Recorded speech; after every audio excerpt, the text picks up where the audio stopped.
আসসালামু আলাইকুম সুপ্রদর্শক 2024 সালে হজ যাত্রীদের নিয়ে গাইডলাইন কর্মশালা ও দোয়া মাহফিলের আয়োজন করেছে বাংলাদেশ জামাত ইসলামী ঢাকা মহানগরী দক্ষিণ। অন্যতম বিশেষ অতিথি হিসেবে ছিলেন জামাত নেতা রফিকুল ইসলাম খান। এ সময় তিনি গুরুত্বপূর্ণ আলোচনা রাখেন। আমরা তার মুখ থেকে বিস্তারিত জেনে আসব। আসসালামু আলাইকুম ওয়া রাহমাতুল্লাহি ওয়া বারাকাতুহু। আল্লাহ তাআলার শুকরিয়া যে আজকে আপনাদের এই পবিত্র অনুষ্ঠানে উপস্থিত হওয়ার সুযোগ পাওয়ার কারণে আলহামদুলিল্লাহ।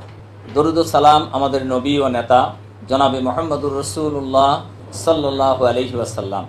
সম্মানিত সুধী মণ্ডলী, আজকে যারা এখানে উপস্থিত আছেন, আমরা যারা উপস্থিত আছি, এখানকার অধিকাংশ ভাই আল্লাহ তাআলার মেহমান হতে যাচ্ছেন। আলহামদুলিল্লাহ, এটা একজন মানুষের জীবনের জন্য অনেক বড় পাওয়া এবং আল্লাহ তাআলা এই পাওয়াটা, এই সুযোগটা আল্লাহ তাআলা যাকে পছন্দ করেন তারই হয়। যালিকা ফাদলুল্লাহি ইউতিহি মান ইয়াশা। এটা আল্লাহর বিরাট একটা অনুগ্রহ। আল্লাহ তাআলা যাকে চান তাকে দান করেন। সুবহানাল্লাহ। সুতরাং আজকে আমাদের জন্য সৌভাগ্য যে আমরা যারা এই বছরে হজে আমরা যাওয়ার সুযোগ আমাদের যাদের হয় নাই, অ্যাটলিস্ট আপনাদের সাথে দেখা হলো, আপনাদের দোয়াও আমরা পাবো আশা করি। হযরত ওমর রাদিয়াল্লাহু তাআলা আনহুর সময়ে একজন ওনার কাছে গেছেন যে, আমিরুল মুমিনিন, আমি তো বাইতুল্লাহ জিয়ারতের জন্য যাচ্ছি। তো উনি বলছেন যে, ভাই আমার নামটা জানি মনে থাকে, অর্থাৎ দোয়ার সময় যেন আমাকে তুমি ভুলে না যাও। মানে এটা এতই মকবুল জায়গা, মোবারক জায়গা, যেখানে যে মানুষ দুনিয়ার সব কিছু ভুলে যায়। এটা আগে যারা গেছেন তারা এটা জানেন ভালোভাবেই। বিশেষ করে বাইতুল্লাহ যখন তওয়াফ করে মানুষ, তখন পৃথিবী একেবারেই ভুলে যান।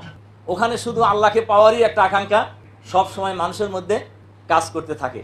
সম্মানিত সুধী মণ্ডলী, ভাই এবং বন্ধুগণ, কোরআন শরীফে আল্লাহ তাআলা এই কারণেই বলছেন, অলিল্লাহি আলান নাসি হিজ্জুল বাইতি মান ইসতাতা ইলাইহি সাবিলা। যাদের সামর্থ্য আছে, হজ করার মতো সামর্থ্য যাদের আছে, তাদের উপর আল্লাহর জন্য হজ করা ফরজ করে দিয়েছেন আল্লাহ তাআলা। সুতরাং সামর্থ্যবান ব্যক্তি যারাই হবেন তাদেরই এই ইবাদতটা পালন করা উচিত।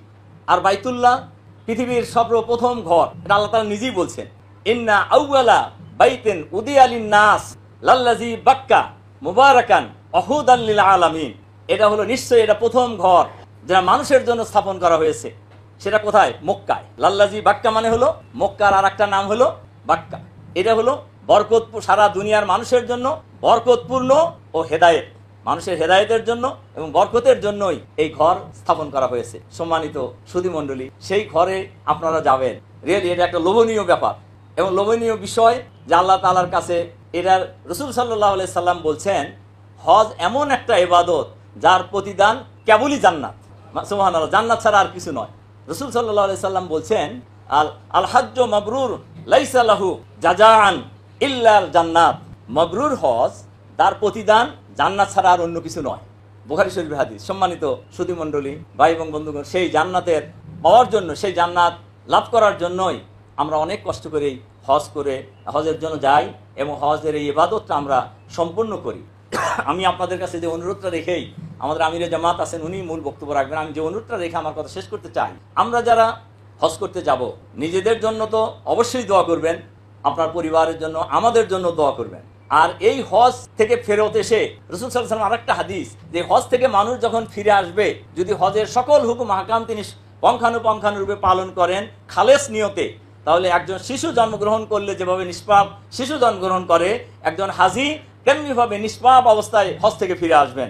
সুবহানাল্লাহ। আমি আপনাদের কাছে অনুরোধ রাখবো, আমরা যারা আগে গিয়েছি তারা সহ আমরা যেন হজ থেকে ফিরে আসার পর যারা আমরা হজ করেছি, যে নিষ্পাপ শিশুর মতো, সদ্যজাত শিশুর কথা আল্লাহ রাসূল সাল্লাল্লাহু আলাইহি সাল্লাম বলেছেন, আল্লাহ আমাদের যতদিন জীবিত রাখেন ততদিন যেন আমরা সেই রকম নিষ্পাপ শিশুর মতো এই পৃথিবীতে বসবাস করতে পারি।